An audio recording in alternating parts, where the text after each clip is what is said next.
Everybody, how's it going? Dan here on Jump with Plug into Hearing Health with partners Schechter and Dr. and Sandler.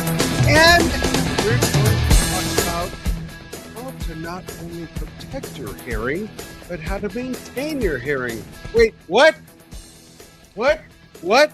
Okay, so in all transparency, I have very poor hearing because I never protected my hearing, and I don't want any of you to fall into this trap that I'm in now. So, Michelle and Eric, how are you?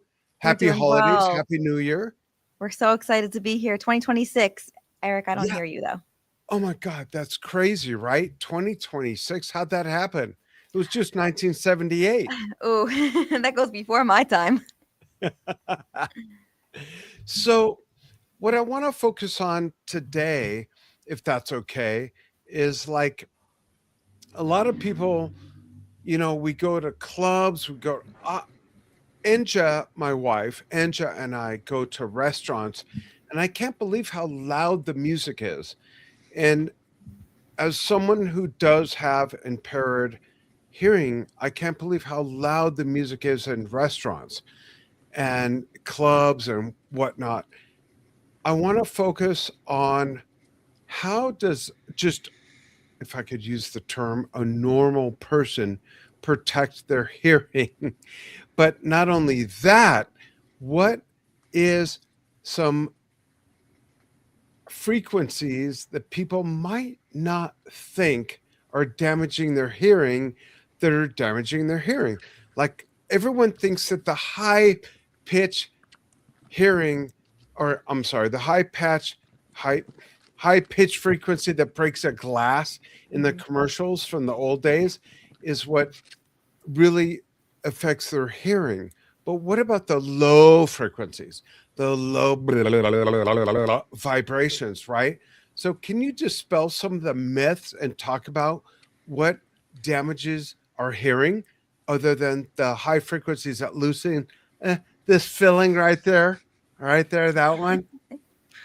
Well, So, Dan, thank you for having us today. We're always excited to chat with you and to chat with your listeners. I'm going to start us off by talking about how a lot of the musicians out there, at least the ones that I've worked with, they love the bass. They can't get enough bass, and Right. they want that cranked up. It is the most common that noise exposure, significant listening to music, being around loud sounds is going to most often damage your high pitches, that 3,000 hertz, 4,000 hertz, 6,000 hertz. And that's just basically about how the sound travels. The sound travels through your ears and it's hitting that 3 to 6,000 hertz region of the hair cells first. That's why the high pitches are the most likely to get damaged early on. That being said, our musicians out there love that bass. It's all about that bass, as Megan Trainor likes to say. And cranking that up is going to damage all of your hearing if you listen to it too often, too loudly. That's where the damage can come in, at least on the musician front. Eric, what were you going to say when I jumped in? so I'll jump in with a quick tidbit to remember: time and intensity. When it comes to noise exposure, it's the time you're exposed and the intensity of the sound. And we'll talk a little bit more about that later. But I want to talk quickly about an anatomy lesson. Okay. Michelle is exactly right about the frequencies that get damaged from noise exposure. And it's typically 2 times or the octave of the resonant frequencies of the ear. The way your ear is constructed, it's naturally amplifying sound. That the pinna, the outer ear that you see, is collecting sound and the curves of it are amplifying it. Then if you look at this graph, there's 3 tiny bones inside of the ear.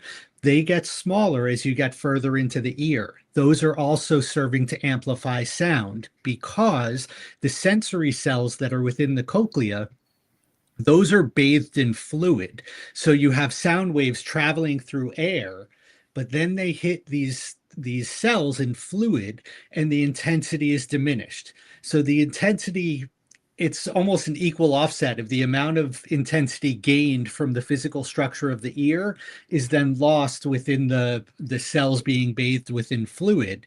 And that's how we kind of maintain hearing as we should, as sound is kind of intended for us, but it tends to be the octave above the natural resonant point of the ear, which is around 2500 hertz, that you get the most damage. That's interesting. Can you please kind of break down, because a lot of people don't have a reference. We all know how to read a thermometer or a thermostat, hopefully, right? But can you break down the hertz measurement? Like, what does that mean for those who don't know the reference of the scale of hertz and how that affects how it hurts our hearing? So hertz would be the cycles per second. So how many times does the sound wave make a complete wave? So if you think of a string, if you hold that string loosely and you vibrate it, it's going to make a low frequency wave because the string is not very tight. It's going to be a long wave. So Right. there are fewer oscillations per second.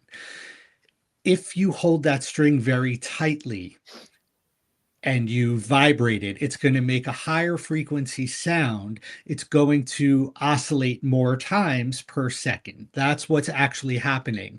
Like if you think of a guitar and you're tuning a guitar, if the string is flat, it's a lower frequency than the desired frequency. So it's oscillating less. There are fewer oscillations when it's flat.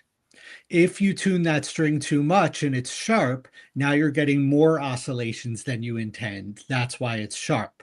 So if you hit that frequency you're intending, um, as you go from the low E to the A to the D to the G string, each string is giving you a higher pitch fundamental frequency. So the string is oscillating more times per second.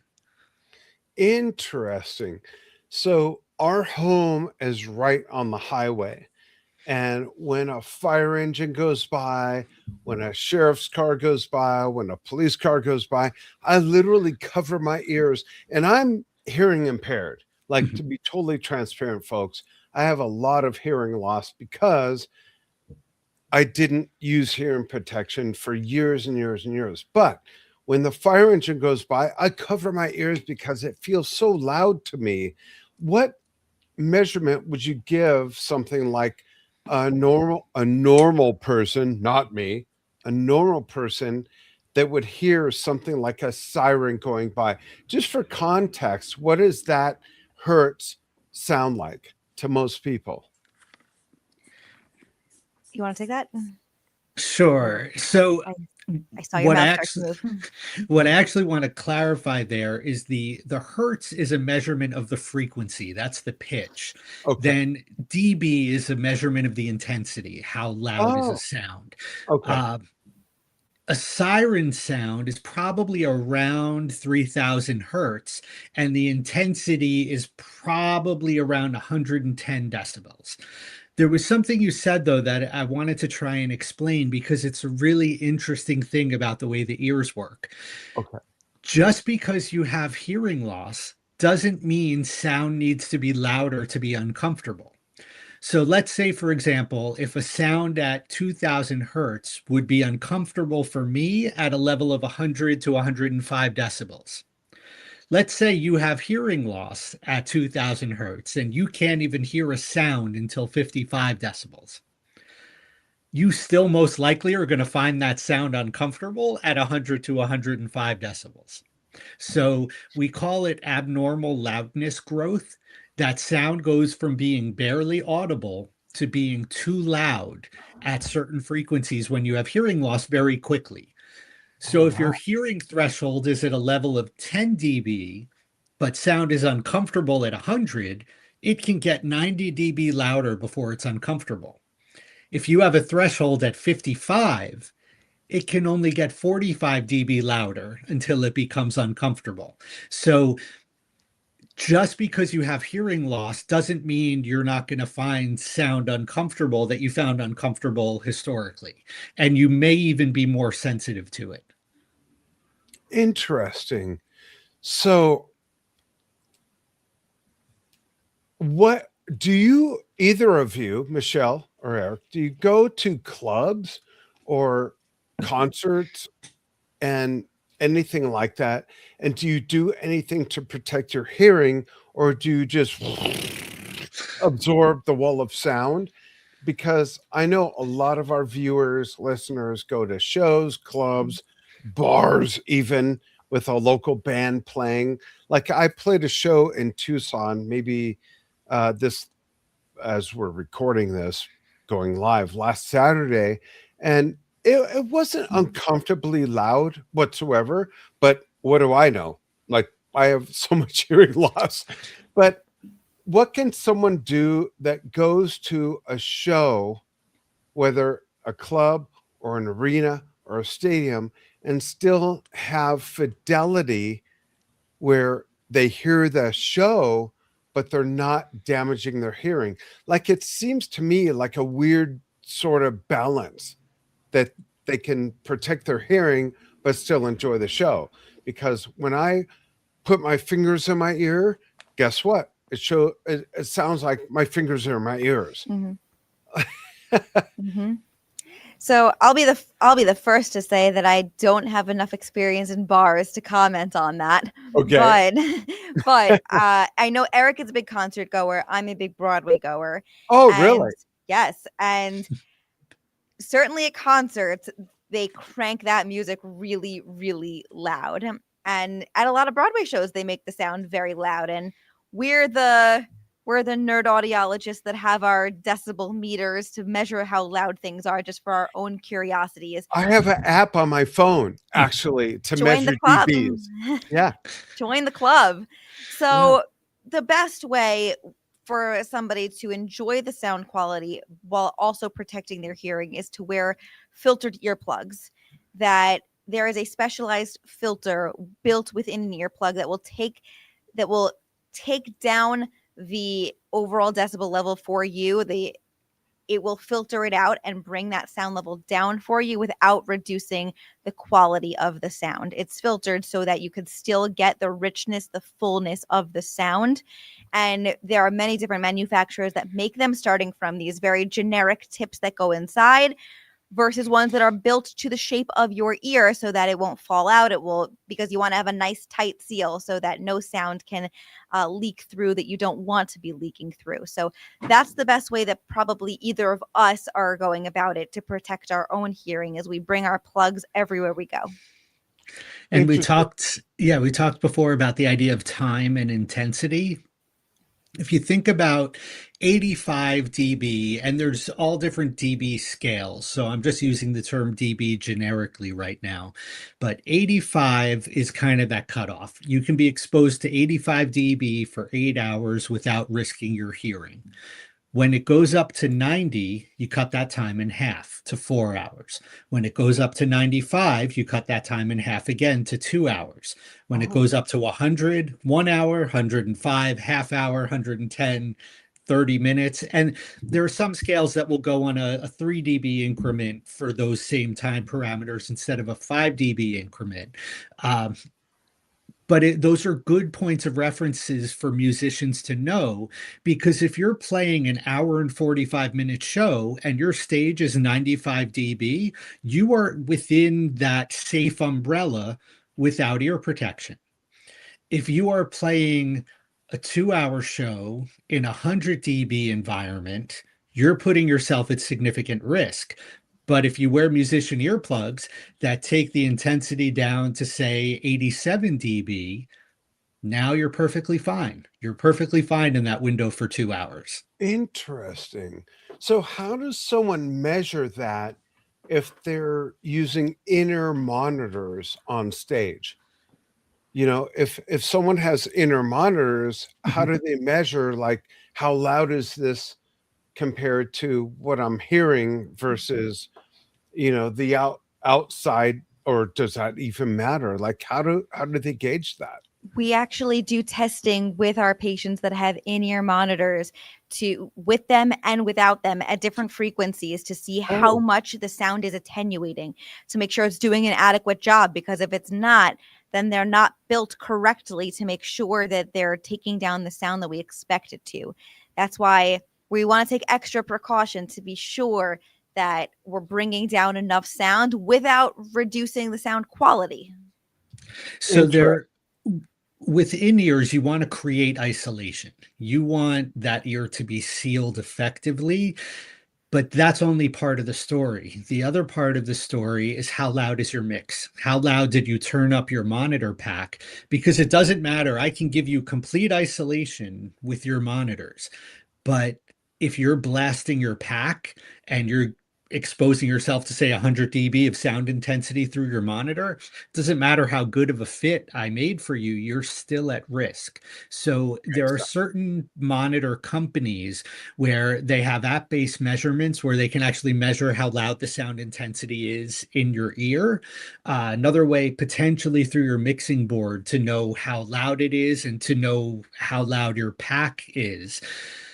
Those can all affect, or I should say, the main issue is how loud is the sound at the eardrum. It doesn't matter if it's coming from a wedge on stage or if it's coming from a custom in-ear.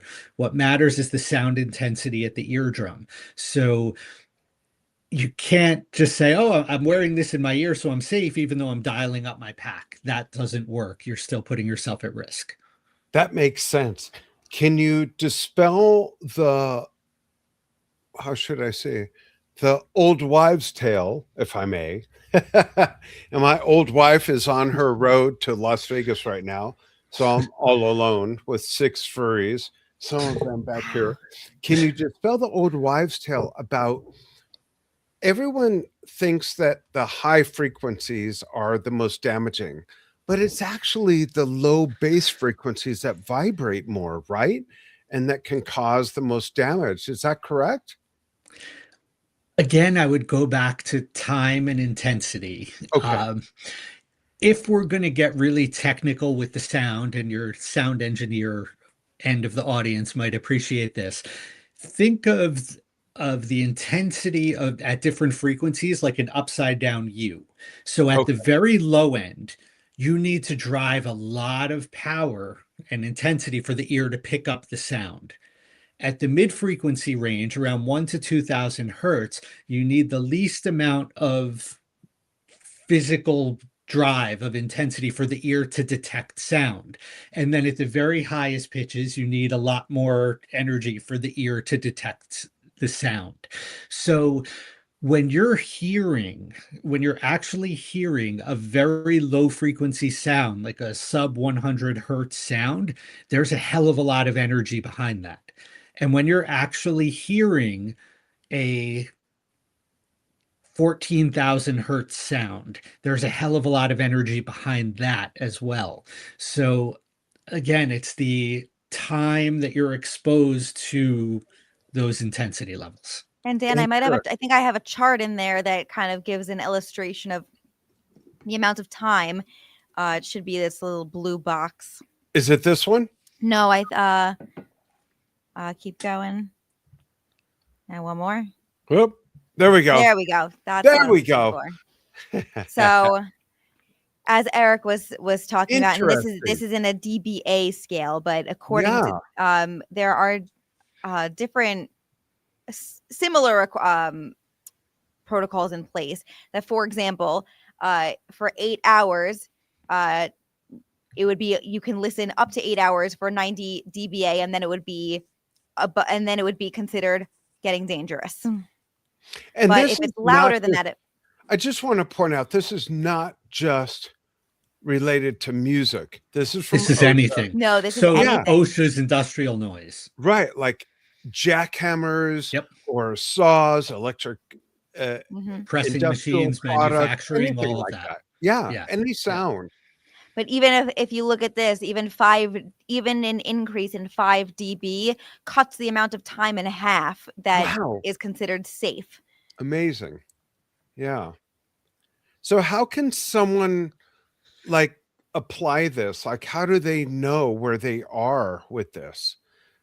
If you could give just like 2 examples other than music. I would definitely say a lot of people involved in construction, would be people that are at risk of Right. being around or even individuals that go at shooting ranges, that they should be wearing, or going hunting, they should be wearing ear protection. I think Right. at ranges they do require it, but if you're hunting on your own, you want to make sure that you're adequately protected. Not that you may be shooting for hours and hours at a time without a break, but Right. in those situations, you could be exposed for an extended amount of time. So that's where you want to make sure that your decibel level compared to the amount of time that you're spending doing your activity is safe. Very interesting. I think a lot of people would be surprised at the exposure they have to hearing impairment risks than they realize, you Mhm. know? I mean, this is very, very telling. 30 minutes, 110 dBA for 105 dBA notch. That's just, I think a lot of people have no clue because this information is not like, we're not taught this in school, People let don't know alone Right. to look our for it. parents, right? Like, Right. where can they and give out your channels and whatnot? Where can they find this information to learn this? That's a good question. I wish they taught it more. Right. You kind of have to. They try to advertise it, but they're not always good at it. Right. And on our social media spaces, we talk a lot about noise exposure. So you can get us on Instagram at THC_audiology. Um, Also on our podcast, which is called Hear Us Out, which is on all streaming platforms, Apple Podcasts, Spotify, iHeart. Um, we talk about this and we speak with a lot of musicians and we have conversations, not just about their careers, but also about how they think about their hearing on stage. We just had a conversation last week. It's our episode this week with Mark Roberge of OAR, the lead singer. And we were talking about how his need for in-ear monitors is very different when it's a full band amphitheater or festival show than if he's playing a solo show in a theater. Right. So he's not going to wear in-ears on a solo show in the theater because it's just not that loud. He Oh, doesn't need it to protect himself. Whereas on stage where it's 100 dB and you're playing for 2 hours at a festival, that's a whole different story. interesting. What I Very also what I appreciate also is that Apple technology has incorporated a safety measure that if it notices, if your Apple Watch, if your iPhone notices that you are getting towards a very loud intensity for a certain amount of time, it will send you a warning or a notification of, be aware that this is very, very loud and you might want to either put in some ear protection or decrease turn whatever it you're down. listening to, move yourself around into a different environment. So I appreciate that Apple technology is getting more advanced, and I'm sure other technology is going to incorporate it as well, because even when I'm listening with AirPods, I like having the safety check of, am I still within a comfortable and safe range? Because I like listening to music as loudly as I could, but I don't want to do it in a way that's going to cause any damage. Right. I've seen those warnings. I Yes, will confess. you're one of those. Absolutely. Yeah. So, folks, there you go. Let's check some comments real quickly. Rob. Wow. Rob checking in from Holland. Mark Neumbacher from Phoenix, Arizona, about 100 miles from me, and says, did I hear you say 6 furries? Yes, 6 furries. That's a good question. Yeah, absolutely. So there you go, folks. Plugged into Hearing Health with doctors Michelle and Eric. And I don't know why I'm here, but there you go. There is some helpful information to protect your hearing and understand what could damage our hearing from a guy who has not protected his hearing in 57 years of playing drums. So learn from my mistakes and their wisdom and their medical expertise. And we'll see you soon with more episodes. Thank you, everybody. Thanks. There we Thank go. Thank you. you.